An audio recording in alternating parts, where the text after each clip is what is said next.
Hello, this is, what is this, March, the March monthly meeting for RunJumpDev. And tonight we have to Mello, who's going to talk about audio and all kinds of stuff. So here's to Mello.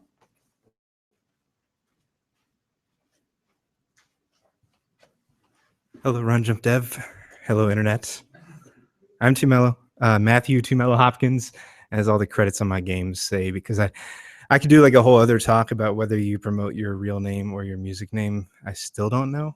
I'm a composer, a sound designer, and a remixer, mostly for interactive media like video games. That's all for that. Now,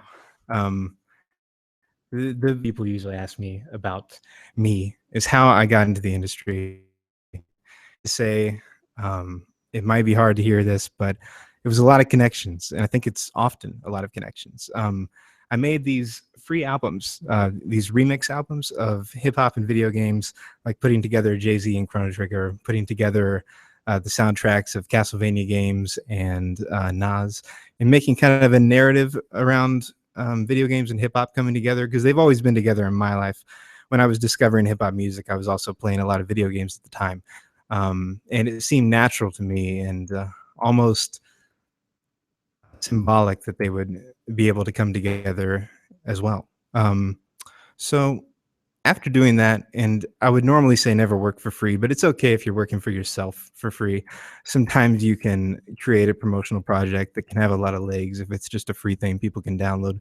And mine did. From there, I met Matt Kahn, who's the organizer of GamerX, which is a convention for the LGBTQ community, but really for everyone, just to have like a really cool safe space to talk about the culture of games and to sort of bring together people who aren't usually represented in the gaming community as much as others. And he wanted me to play at their second running of that convention. And I said, yes, please, absolutely. You want me for something? Are you serious? Because at that point I was waiting, a star waiting to shine, maybe, is how I felt. I don't know.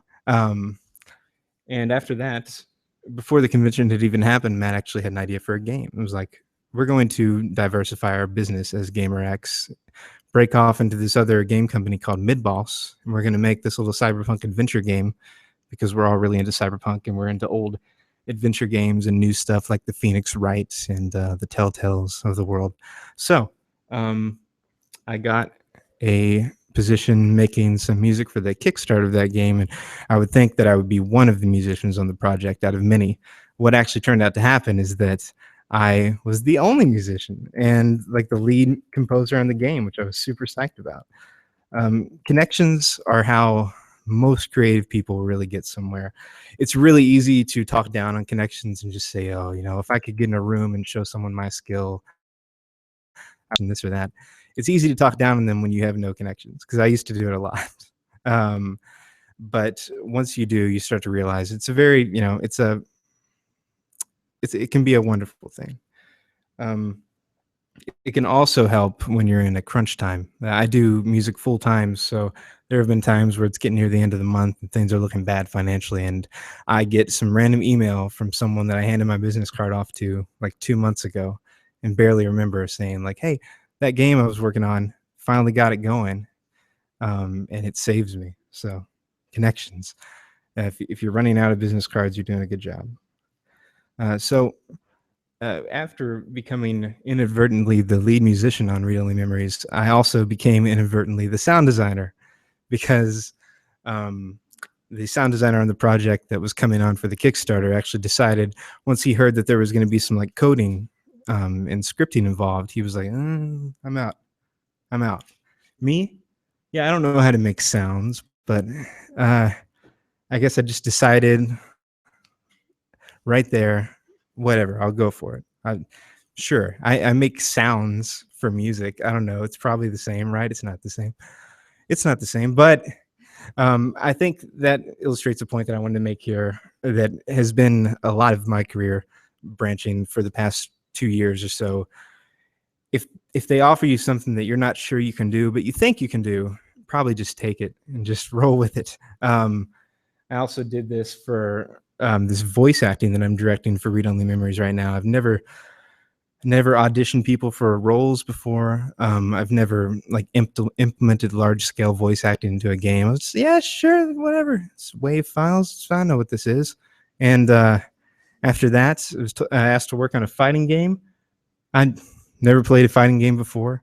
It was a little terrifying, but I was like, I really like the music of this one fighting game. Could it be like that for like a comfort zone? And they were like, yeah, sure. And I was like, okay, that's probably enough to make a whole fighting game. That's doing, that's also going okay, surprisingly. So, and another thing about the taking projects you're unfamiliar with or possibly uncomfortable with is that you could actually have a valuable outside perspective that the people working on the project right now don't have. Like on that fighting game, say that I get some crazy idea that just comes naturally to me, but like in the realm of fighting games, it's something that hasn't been touched. It's possible that could turn into something nice for everybody creatively.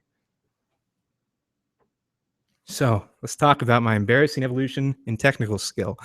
When I first started on my first game, I was pretty much sending almost every audio file to our engineer to be like, hey, can you like implement this in like chapter 2 scene, whatever? It's supposed to go with the little water fountain. Because I didn't know how to work with the code at all.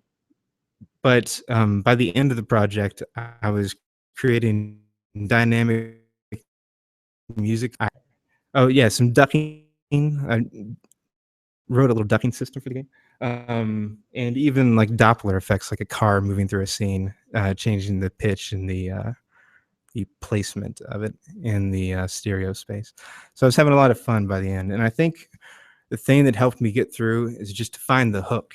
And by that, I guess what I mean is look for the thing that is connected to another thing that you can connect your thing to and make it work.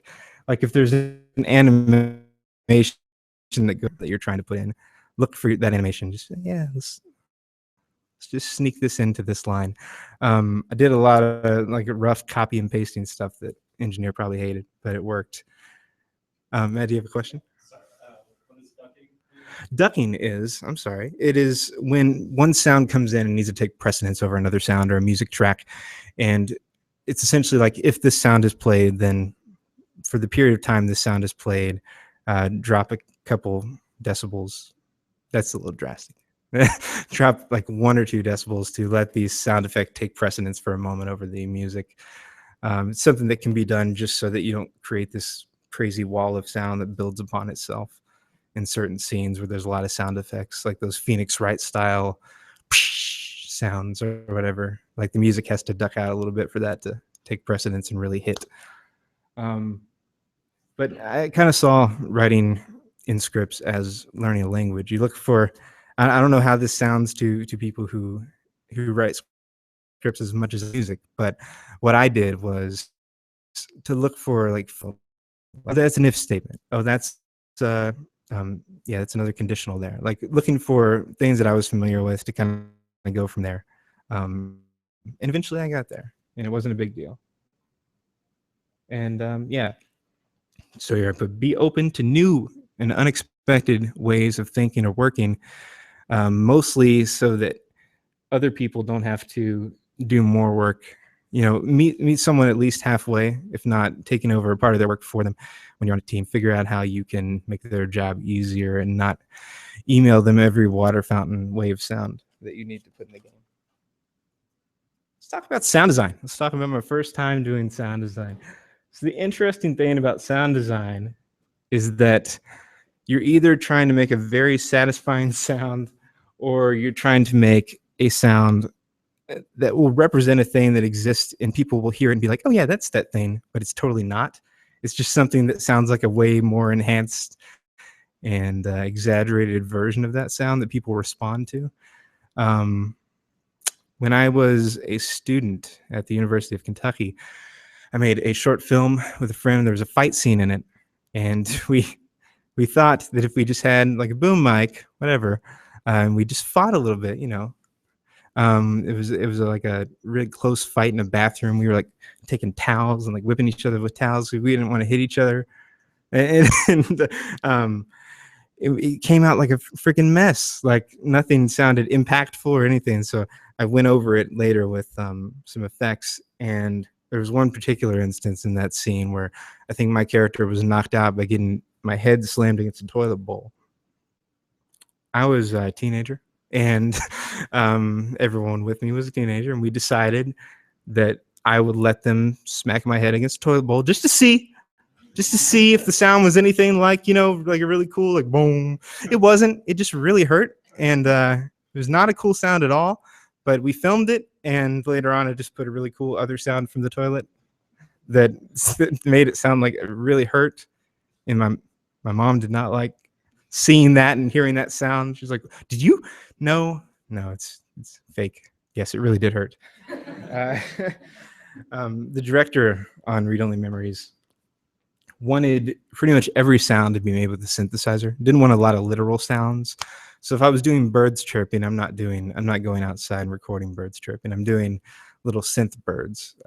If I wanted like a car tire to screech as a car stops, I need to figure out how to make that happen in a synthesizer, how to figure out, okay, like what's the culturally understood sound of a car screeching, and how can I, okay, I'll take this wave here and make it this pitch or whatever.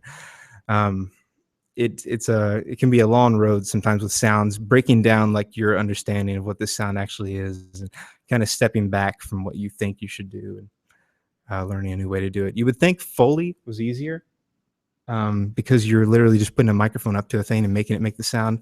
It's worse. It's still hard to get the right impact sometimes. Sometimes you get it on the first try. It's just amazing.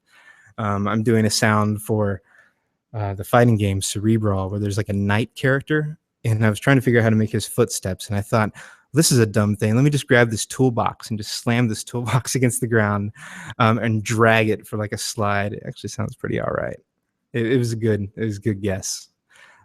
Foley is all about just going into your garage and finding like the weirdest little things. Use some arrows, like the tips of arrows, the feathery tips, and like next to a microphone, and got some really good swoosh sounds, as an alternative to me just doing that, what I just did, the because you can tell that's just someone's mouth. We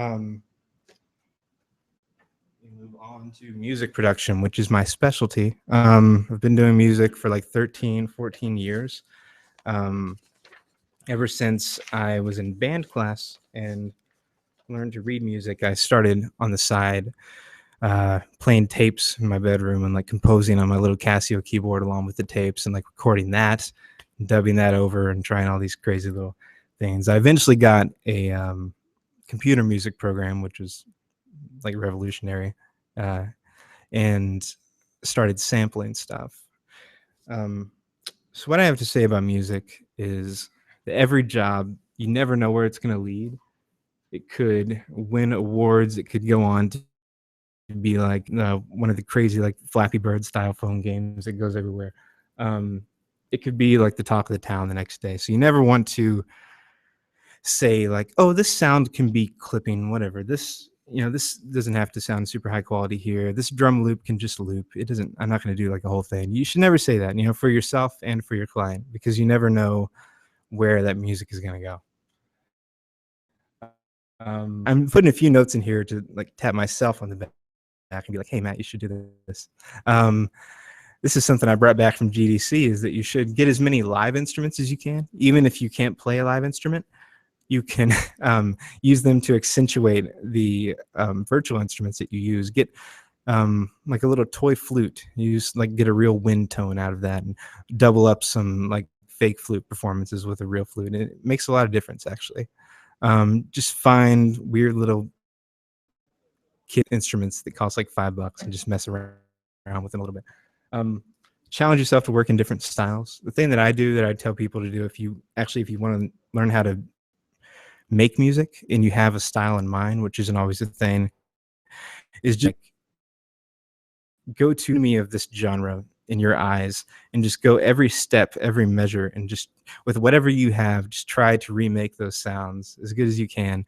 And even if you fail, even if it sounds crazy, you will at least understand like the basic structure of that song that you just created.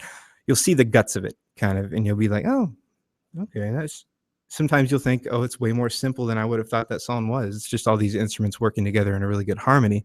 And sometimes you will think, I never want to make music again. This is crazy. This is another pat and Matt on the back. Hey, Matt, and all of you, learn to transcribe your stuff to sheet music. Do it before you're recording with the London Concert Ensemble on Saturday. We need you to figure out how to get this MIDI track into the hands of these orchestral players. And the flute player passed out. Your flute line is too long. They had no breath. They were not able to. Like, make sure that the instrument parts can be played by actual people. Don't get your head too much in the piano roll. It's a dangerous place to be.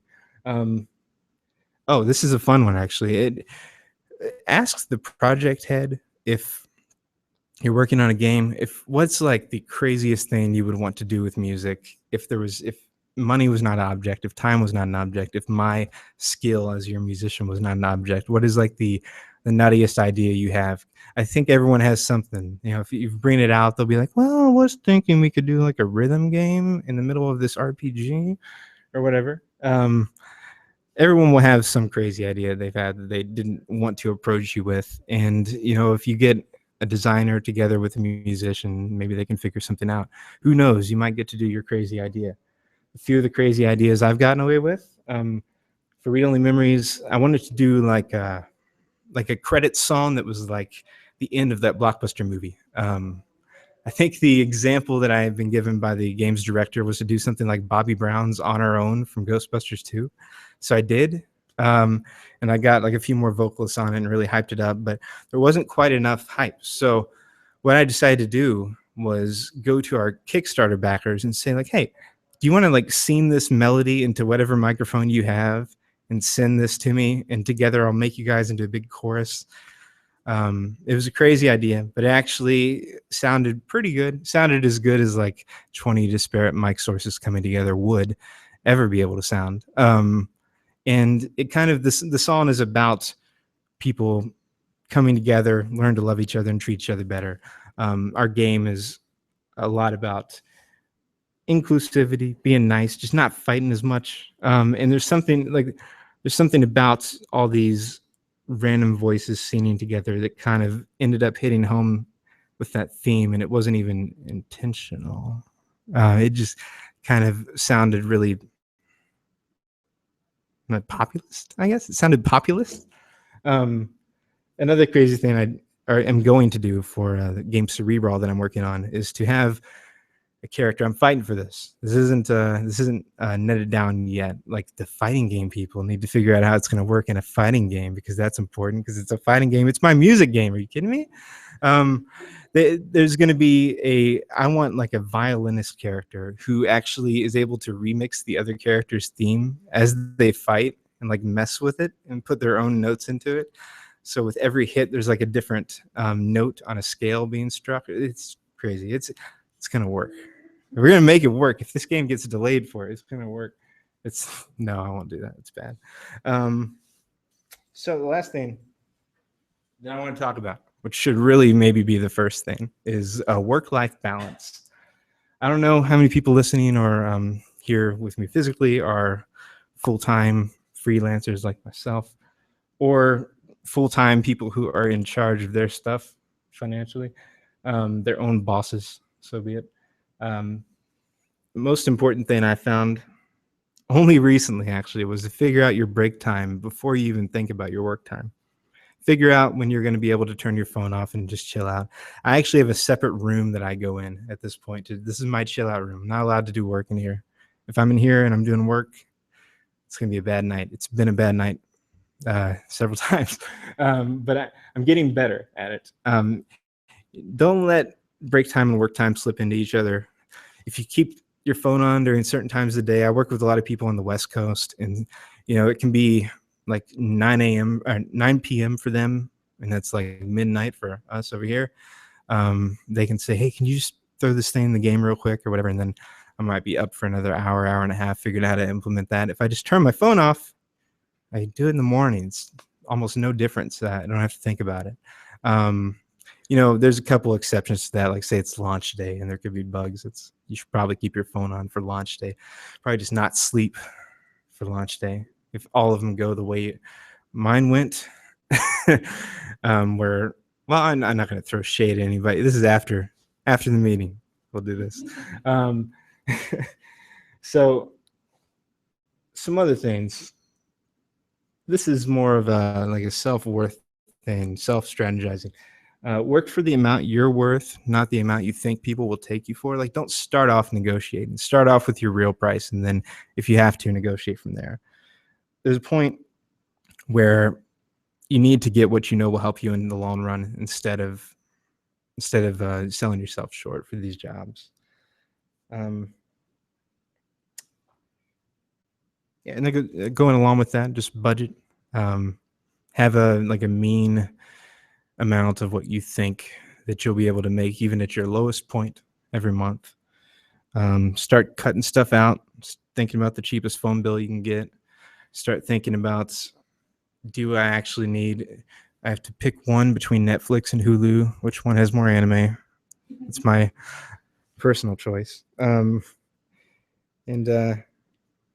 The most valuable thing I've done recently is to make a schedule and also to have a planner for tax related things, like where were you during this time. Have a schedule of any kind that is like always present. Hopefully a physical calendar that you can put up somewhere, and just, these are the things I'm doing on these days. As soon as I wake up, I can look at this calendar and be like, okay, take a shower, eat breakfast, get this thing going. And you can also know what stuff you can maybe put off. If you have all your deadlines represented on the calendar as well, sometimes you get into a point where you, like, all this stuff is due, but really this is due first. So I should do this first. If you're self-employed, this is a relevant time for this. Prepare for taxes. You probably already know, if you messed up, that should have had that $1,000. That's what it was for me. I'm airing my taxes. It was $1,000. Have that extra bit laid back. I've added this because I had a very adult year this year. Make as many revenue routes as possible with your skill. Like, figure out, like, how are all the different ways I could get people to pay for stuff. Like, for me, I have, like, one great thing to do is CD sales of the soundtracks of the games you worked on. If you can get that deal, get that deal. It's a really good deal. I would almost say, like, try not to ever have that be passed up or have it be an equity thing with the public. Try to get the rights to your soundtrack to sell it. It's turned out to be really good.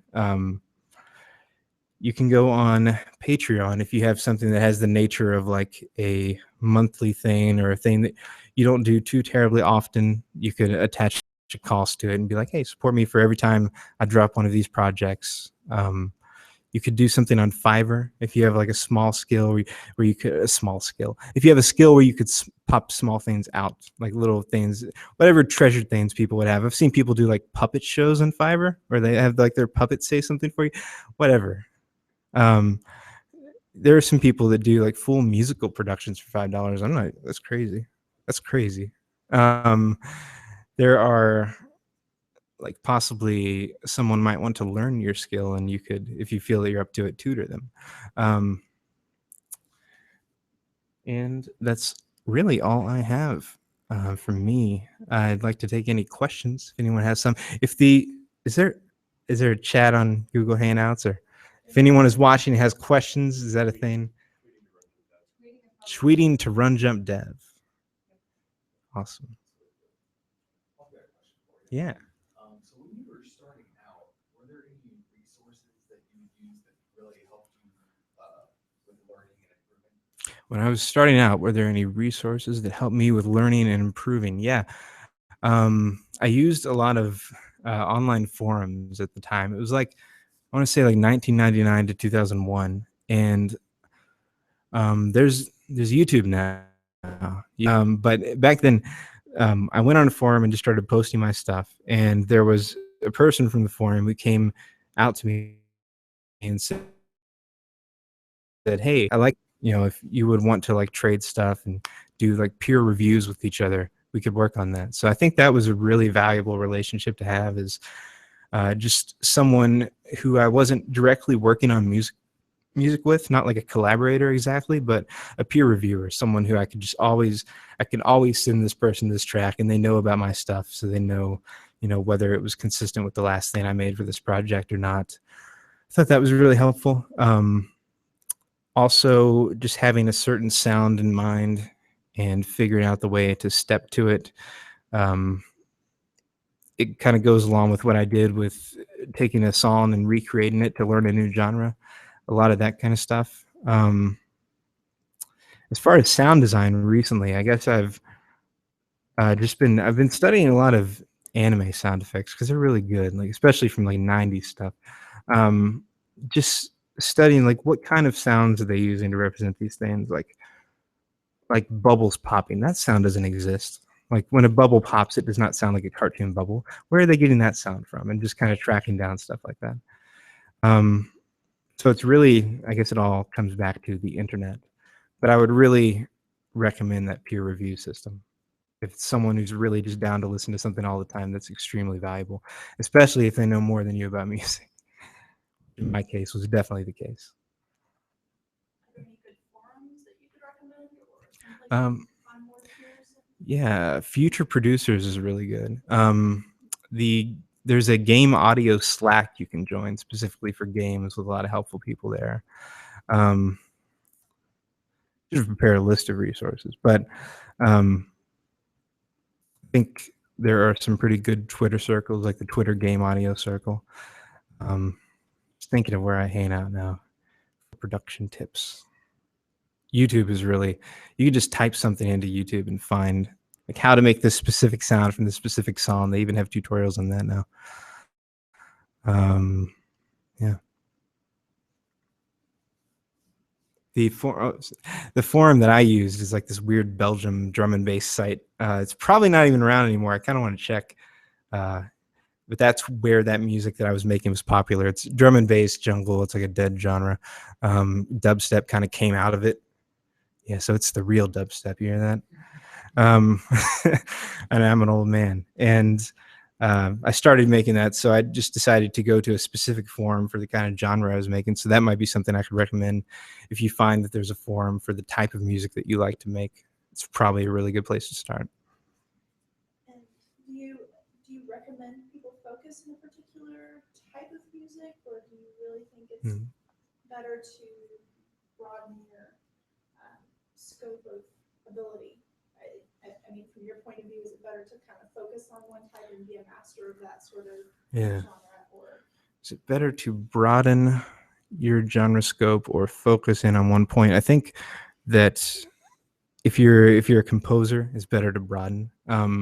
It's a hard question because obviously you don't want to be like okay at everything. I think everyone has this kind of natural point that they focus around, whether you want to or not. This is your best thing. And I think you should learn how to branch out from that, because you could surprise yourself. I was really good at hip hop, and I found out that I was also good at like ambient soundscapes. I really enjoyed that, and I had no idea until I was like tasked to make some of it. So just try everything. And when you're presenting a reel for a job, if you have enough varied material, try to present stuff in your reel that goes directly with what you think that job might need. And if you can't do that, just try to put your strengths out there first and let them know you're open to like all kinds of music. Oh, go ahead. Oh, okay.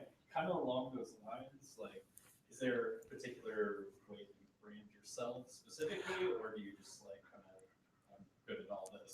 Is there a particular way that I brand myself? Well, I usually say, so what I say is that I want to do weird stuff. Like I don't want to just do like a orchestral soundtrack that sits in the background, unless that's really what you want. I want people to come to me who have like exciting different kinds of games and want to have exciting different music to match your cool game. Like I think your game is cool, and I think you deserve some really fitting tunes to go with it. I want the music that I make for people's games to be inseparable from the game and if people are listening to it on their own, off a CD or something, for them to think of the game while they're listening. So I just want to make very identifiable and very strong music that you couldn't just hear and be like, this is whatever, this is the world map music for this. You're like, oh, that's that game, like immediately. Just really identifiable stuff, I guess, is my brand. Like, if you want to do cool stuff, I want to do cool stuff. Let's get together.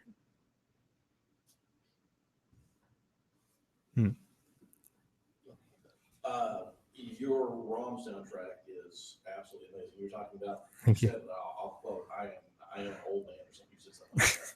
Well, I am. And I can remember back in the late 70s and early 80s. I'm dying to know this. There was a musical style called the Italo disco. Yep. You've heard of it. Yep. You Yeah, it's Marauder. My question, you are in fact a god. That was what my question was, are you a god? Because you have nailed it. Thank you. I am still, I like groups like Kano and stuff like that. I'm still scouring, I scour eBay and whatnot for anything like that. It's very hard to find.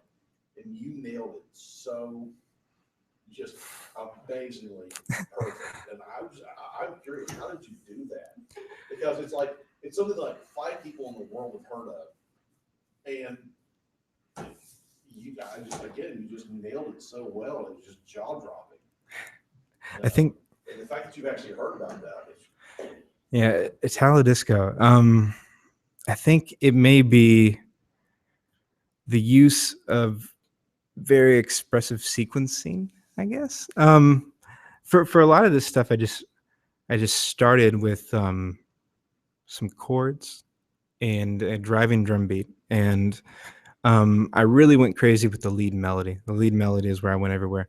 I had a lot of very expressive leads, and it may be just that central backing chord and drum beat pattern that drives those songs that led it to so closely resemble that style.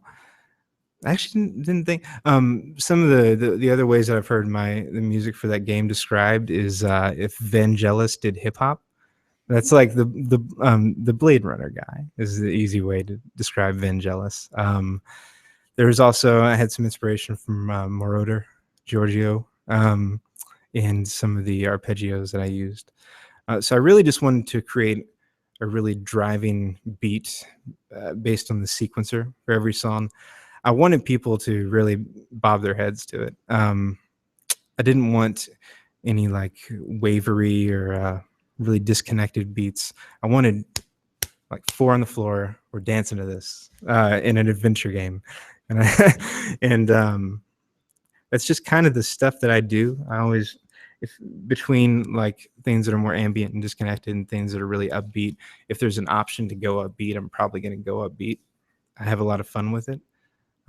So it could just be my tendency to go upbeat and create dancey things that led me to that style. Did you research musicians in that genre? Or? Again, because I just can't believe how much I have not.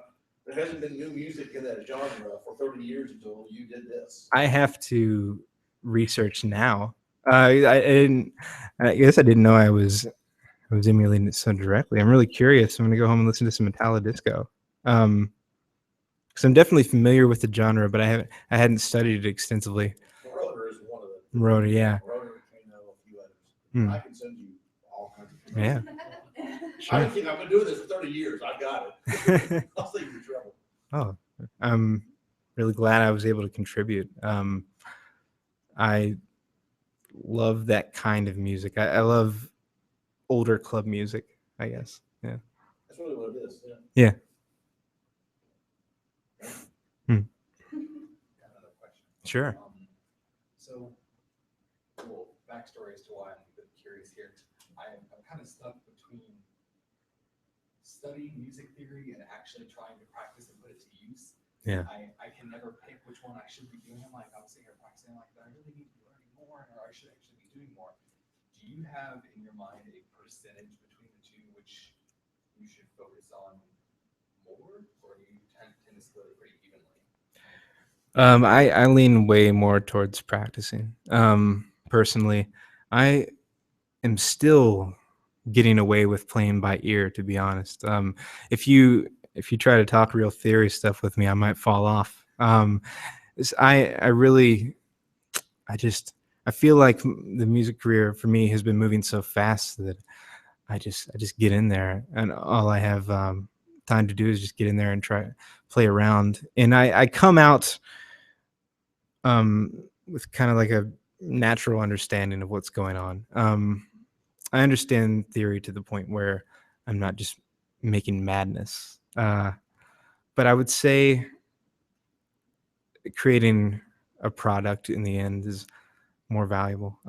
Making something that you can just throwing something out there that you can listen to and maybe figure out what you could have fixed with it later. It's maybe like a 70-30 split, 70 on practice and 30% on theory. It's very personal though. I think it's definitely an unconventional method. Some of the talks I went to at GDC, they were talking about very, very heavy like classical theory stuff, and I was just like, I guess it sounds like a chord, and everybody was like, oh, this tritones or whatever. Just going crazy, and I was like, okay, it's a nice chord. I like it. I have this nice bass line that I made. I don't know, man. I'm pretty informal. I'm completely self-taught. So I guess I only got as much of that stuff as I needed to and kind of got out. Weird path.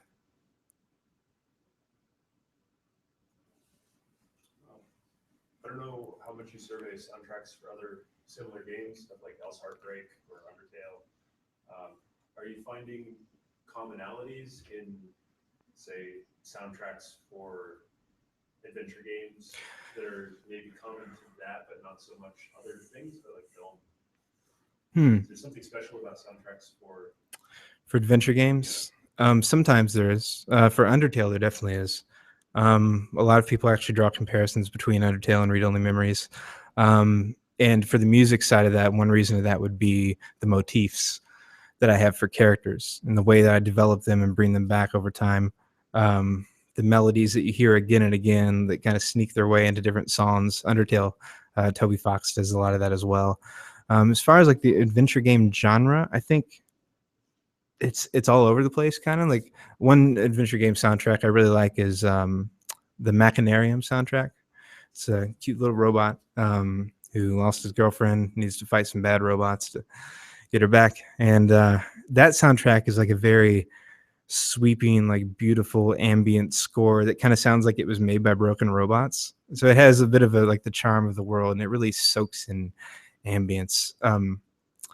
And I think the primary thing that an adventure game soundtrack should accomplish is to just draw you into whatever the game's world is, to not be too disconnected, to not sound like anything from the FMV era. It's very important.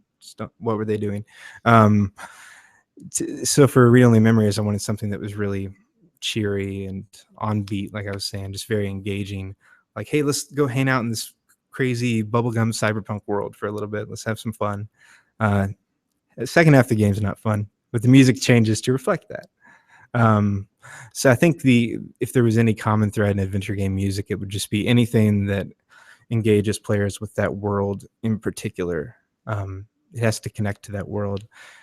And as the development of Read Only Memories was going, I actually found that because of my music, stuff was becoming like more cute and more funny at times, just because the music was influencing everyone. Like I could have made like a dreary Akira style score or like something more closer to Blade Runner, but I chose for like this poppy thing, and I think it changed the game. And, so if you had a radio show, what would your format be? What would you play for other people?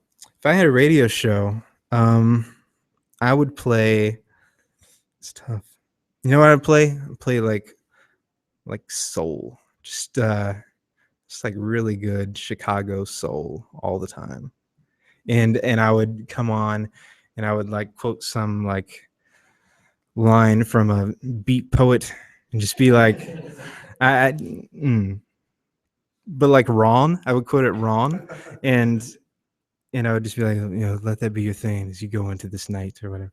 And it'd be real smooth, whatever it was. Like the radio stations I listen to are usually like, I just want something really hype over and over again through this work day, and I don't want it to ever not be hype. But if I was the one running the radio station, it would be like no hype at all. Just relax.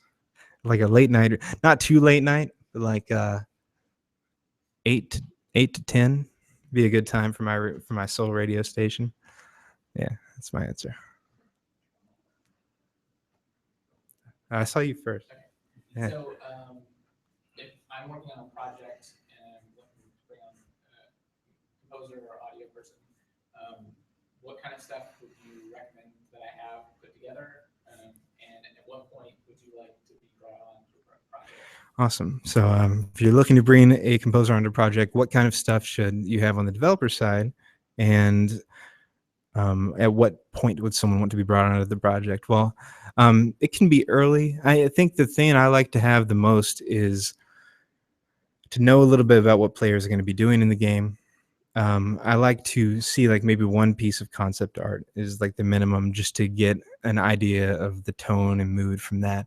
I like for developers to have a few pieces of music that they would want it to be like. And after that, I probably would quiz them on, or either quiz them or just observe them and try to figure out why, like what is they actually like about that music versus like what they're telling me they like about it. So not too much. I don't have to have like a playable piece of game, although it's obviously very valuable. Just a clear idea of the mood and tone and the type of musical content that you actually need, so I can start getting an idea of how many cues I might do for this, or where we can maybe skimp on some of the music. Like, oh, this can just be a loopable thing, but this needs to be a full song. Yeah, and I'd usually present like a formal bid for the job, including like my budget and breakdown of like what I might do on each song. And if you want to add a live musician here, it would be this much. And for sound design concerns, if I was being brought in for that, just an idea of like whatever your estimation of the range of sounds that would be in the game. Like we need like squishy alien tentacle noises, or we need like a camera snap because we're making Pokemon Snap for the Wii U finally. It's the most obvious thing. Why didn't they do it? And they're closing. No, they're not. That's a rumor. They're not. Hey, that's a rumor. You don't tell anyone that. And so just, I guess, like as much scope as you have on the game at that time would be the most valuable thing. Doesn't have to be anything final. Matt, were you? Yeah. It's just kind of a fluffy question, but like, Fluffy. if you could pick like any IP or game to make music for, what's like your dream? Oh, it's so easy. It's so easy. It's such an easy question. Jet Set Radio. I was about to curse. I was about to curse actually, but I realized maybe I shouldn't curse in that. Jet Set Radio. All day. All day. If someone said that they were going to make a Jet Set Radio on Twitter this morning, and I tweeted, I said, I'll make you free music. I'm not even joking. Jet Set Radio. I want to be part of the new. It's Jet Set Radio. If they make a new Jet Set Radio, it doesn't matter. I just have to be on that soundtrack. I just have to make this mic clip for the love of Jet Set Radio. It's second runner-up Katamari. Runner-up Katamari, third. Just a really good RPG, like a really good JRPG. Let me know if you know how an American can get to work on a JRPG. That's actually Jeremy Soule did Secret of Evermore. That happened. Square hired him. Yeah, just it. Okay. Favorite Jet Set Radio track? Yeah. Oh yeah, no, it's actually not tough. It's Funky Dealer. Yeah. Yeah, the slap bass on Funky Dealer is like legendary. Favorite Jet Set Radio track by far.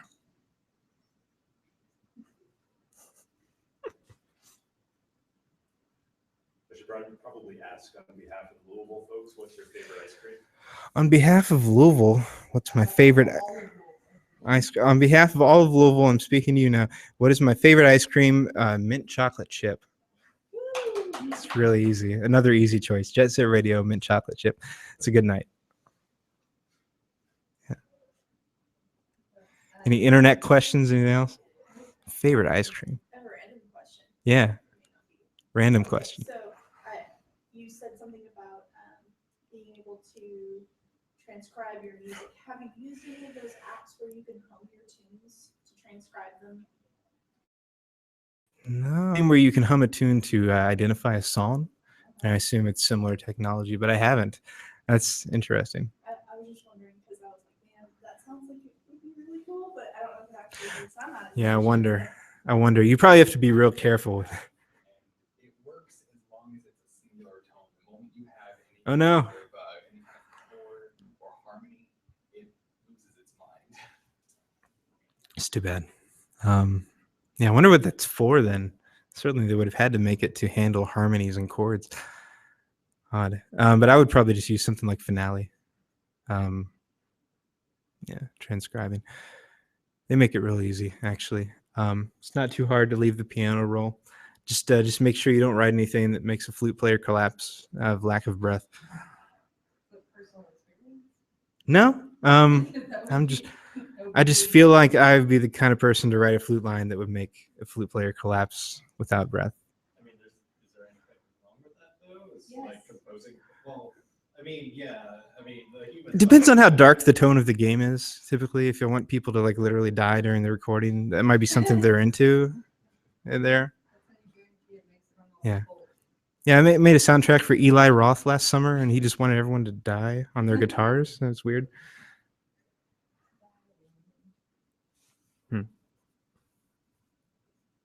You look like you have internet questions. You're looking at the computer intent. Okay.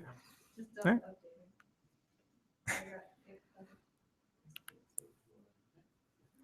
Thank you.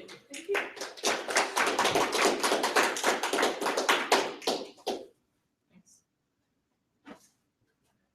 So yeah, so this is RunJumpDev. Just kind of want to remind people about some upcoming events. Oh yeah, so the first thing was the Kickstarter for Lexitron. We finished that 18 minutes ago, and yay, successfully. So we're gonna be hard at work updating the Lexitron and bringing it to all kinds of events. So this year we've got Rules and Play that's coming up. We're going to have that at the Living Arts and Science Center. So if you're interested in, participating and helping with that, you can definitely get involved.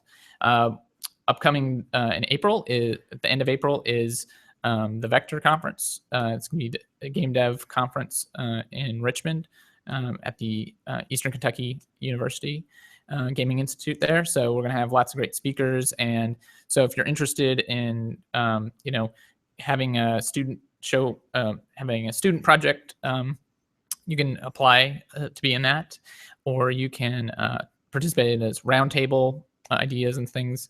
So there's lots of stuff that you can get involved with and for that. And then towards the end of the year in October, we're going to have Lex Play. So as always, we've got all kinds of monthly and weekly events. So on Tuesdays, we meet at Awesome Inc. And then we've got Indie Game of the Month, which is what? I'm trying to remember. What's the next day? Stardew Valley. So we're gonna announce that soon, where that's gonna be. But that will be our Indie Game of the Month to play and talk about. So, all right. So thanks for coming and watching this video. Thanks.